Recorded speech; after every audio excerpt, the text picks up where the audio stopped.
Hello, beautiful hearts. Welcome to another radiant episode from ennysdiamondstories, where truth, hope, and family blend in beautiful harmony. Today's story is titled Yesterday's Dream, The Legacy They Almost Lost, a story that dives deep into the forgotten vaults of family legacies, the cost of silent battles, and the hope that somehow survives beneath the rubble of regret. If your family ever carried a dream your generation has ignored or forgotten, this one is for you, so grab your tea, settle your spirit, and let's begin this slow-burning, heart-awakening tale. In the quiet outskirts of Ekerel, before traffic lights blinked and billboards stole the skies, there stood a compound wrapped in almond trees and ancient wind chimes. It was the home of the Tormais, a family known not for wealth, but for wealth of soul. Zebel Tormai, a gifted composer with missionary roots, believed music was medicine for broken lives. His wife, Ashira, a poet and storyteller of faith, wove parables with piano chords.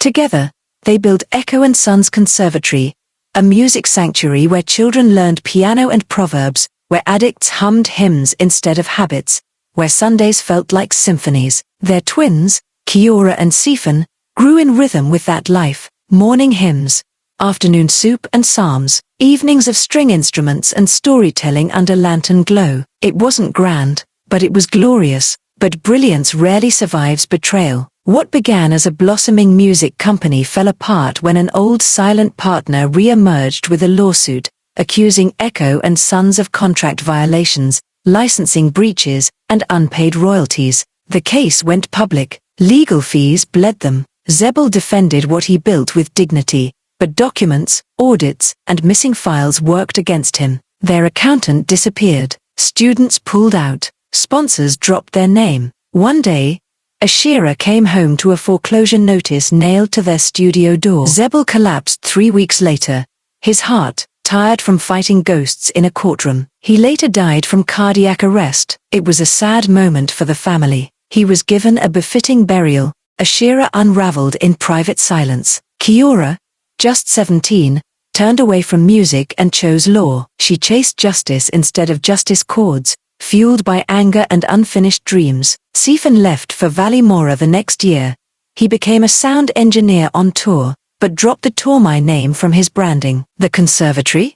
Auctioned. The grand piano, once their pride, was displayed behind a glass wall at a corporate lobby downtown. The dream? Dismantled by rulings and receipts. Years passed. The name Tormai vanished from local programs. New generations in Ekerel called it that old music place that got sued. Ashira stayed behind in the only home the courts didn't seize. The walls were bare, the speakers broken. Only Zebel's journals remained, stacked like gravestones in the study. Every evening, she lit a candle in the corner Zebel once called their prayer stage. She whispered the same line each night: God, awaken the dream again. But no answer came. Not from Kiora, now immersed in litigation. Not from Sifan, whose tours never mentioned his roots. And not from the dream, now buried beneath court files and silence. Then came Ashira's letter. Short, handwritten, fragile. Please come home for the annual Memorial Week. It's been 10 years.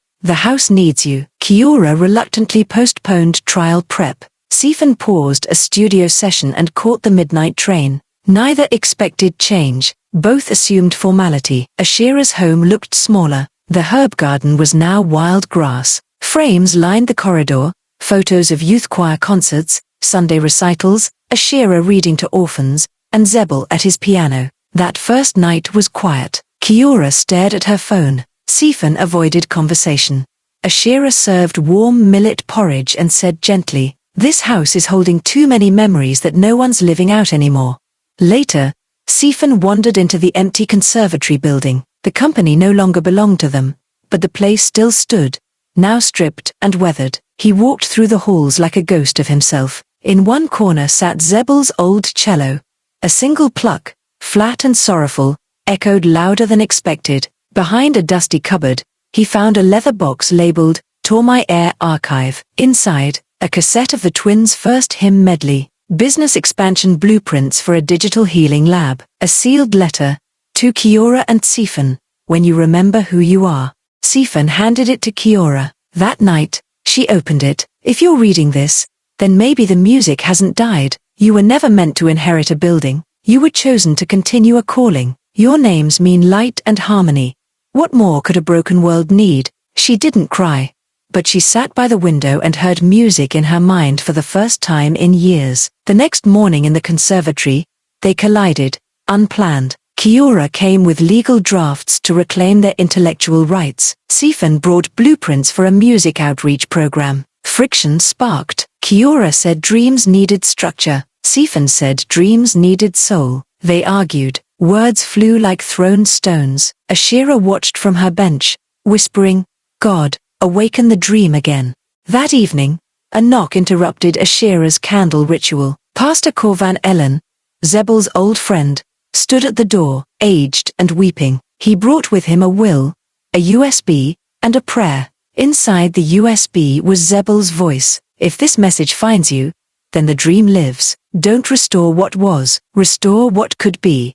Attached was a dormant trust fund, frozen for 10 years, accessible only if both twins signed together. A final instruction: rebuild the purpose, not the property. That weekend, the twins stayed. They scrubbed walls, repainted rooms. Stephen tuned surviving instruments. Kiora filed for non-profit status and assembled youth volunteers. Ashira baked sweetbread every morning for the workers. People began whispering again. The Tormais are back.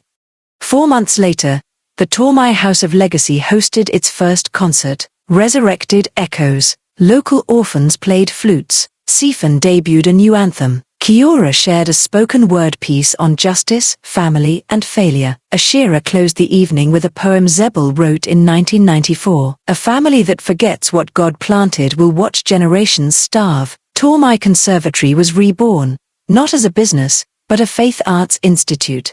Kiora ran a legal mentorship wing. Stephen recorded Legacy Reborn, a soul-stirring album. Ashira's evening stories became a local radio show titled Whispers from the Prayer Stage. People came, not for music, but for meaning, not for performance, but for purpose. The dream lived again, because someone chose to carry it. 10 practical pieces of advice for a family to avoid the tragedy that happened in yesterday's dream, the legacy they almost lost, along with realistic examples for each. 1.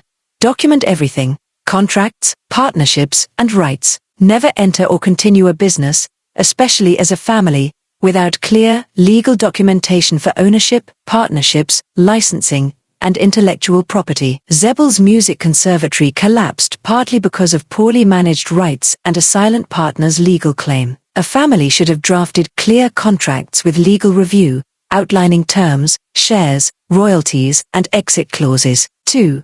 Include the next generation early. Gradually involve children or heirs in the business and its responsibilities while they're young, so they understand both the mission and the mechanics. Kiora and Stephen enjoyed the music but had no stake in the business side. If they had shadowed operations, attended meetings, or handled parts of the administration, they may have been prepared to protect the family legacy. 3.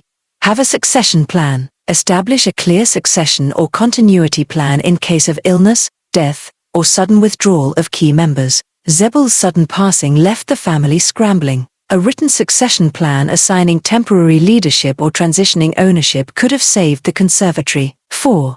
Diversify income streams. Don't rely on a single product, client type, or income source. Develop multiple ways the family's vision can be funded. Echo and Sons depended too heavily on music classes. They could have added digital content, online lessons, donations, or grants, giving them flexibility when student attendance dropped. 5. Build emergency funds and insurance backups. Maintain financial reserves and properly vetted insurance to absorb unforeseen crises, legal, personal, or structural. Instead of collapsing under legal fees, they could have had business insurance or a legal defense fund set aside, possibly saving the building and the brand. 6.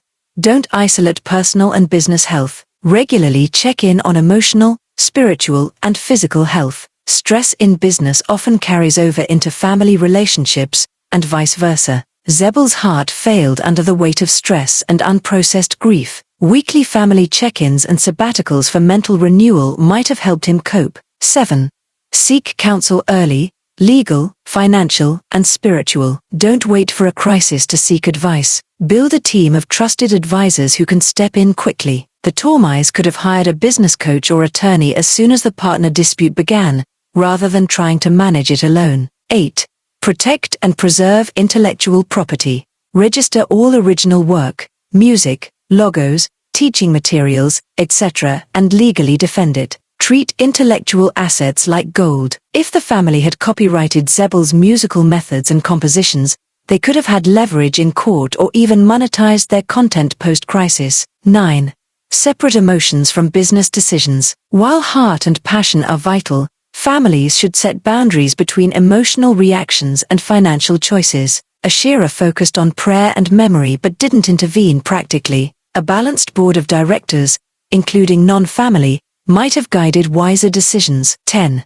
Keep the mission greater than the money. Always return to the why. A family united around mission, not just profit, will navigate storms with clearer direction. Once Kiora and Sifan realized the conservatory wasn't just a business but a calling, they began to rebuild with fresh purpose. Lessons to learn from the story. Dreams without protection can collapse, but dreams with purpose resurrect. Legacy is not land or name. It's the cool God buried in your bloodline. Success means nothing if the original purpose is buried in courtrooms. Family restoration starts when the next generation stops running. Some dreams don't need revival, they need return. And that, dear listener, was yesterday's dream, the legacy they almost lost. Let this story remind you that what we walk away from, future generations, we may never recover, unless we return. Don't just inherit buildings, inherit battles, inherit burdens, inherit the fire that once moved your bloodline.